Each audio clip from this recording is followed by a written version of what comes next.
Hello, this is Kirk Knowlton, the Director of Cardiovascular Research at Intermountain Healthcare, Intermountain Heart Institute in Salt Lake City.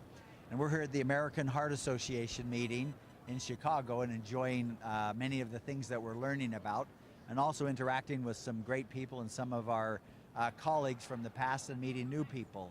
I have with me here today Professor Giuseppe Lembo, who's from Sapienza University in Rome, with one of his colleagues, who is Daniela Carnevale, professor also at Sapienza University. And Dr. Lembo and I know each other from many years ago in San Diego, where we worked together. And they're now doing important work as it relates to hypertension and the immune system, which I think is a very novel area of research, as well as some work on how splenectomy, which might affect the immune system, could affect the development of heart failure. So first, Daniela, would you like to tell us a little bit? I understand you just received a big award from the European award for your research. Tell us a little bit about what you're doing there. Yes, thank you for the introduction and for this opportunity to discuss our part of the story. The grant that I received is about the role of neuroimmune system in hypertension in general, but in particular in how hypertension can induce target organ damage. And the focus is mainly on investigating new molecular mechanisms inside the spleen. Yes.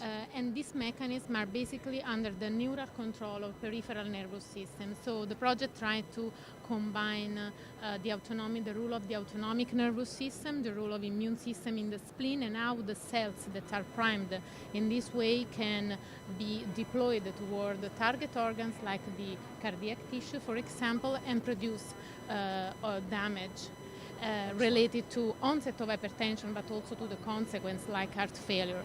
What we discovered some years ago is that in the spleen there is an immune response that is necessary for hypertension. In fact, when we splenectomized animals that are challenged with hypertensive stimuli, these mice do not develop hypertension, do not rise blood pressure, and they are protected from target organ damage. Fascinating. Yeah.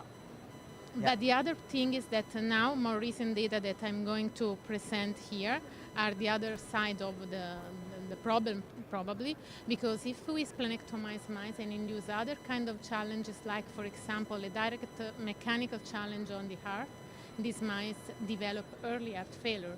So probably in the spleen there is an immune response that should be quite well balanced in order to have some protective mechanism and some detrimental effect. And it seems that everything is under neural control.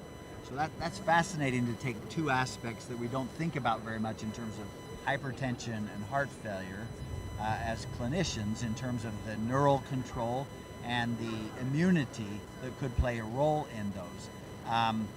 Giuseppe, it's always been great to work with you, and you've done so many good things. Tell us, how do you think we might look at whether this is important in humans and whether splenectomy might be an important component? Have you done some, and maybe there's some interactions we could do together? Yeah, I think in humans has to be done. I mean, an easy question is that in general we got in the meetings is how splenectomized the humans, patients respond to these challenges.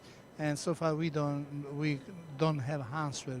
This is an important question. So maybe we could look at retrospectively and try to see whether people who have undergone splenectomy are more prone to develop heart failure when they have hypertension. Could be very informative for the clinical science. Well, wonderful. And I think that this reflex has been very well recognized in other sciences, like in sepsis. I mean, in sepsis, I mean, this reflex was very well described, that the spleen is so important. Then we must explore this even in cardiovascular science. Well, so wonderful to see the two of you and hear about what you're doing. Thank you very much. It was great to meet you Daniela. again. Thank you. Okay. See you later.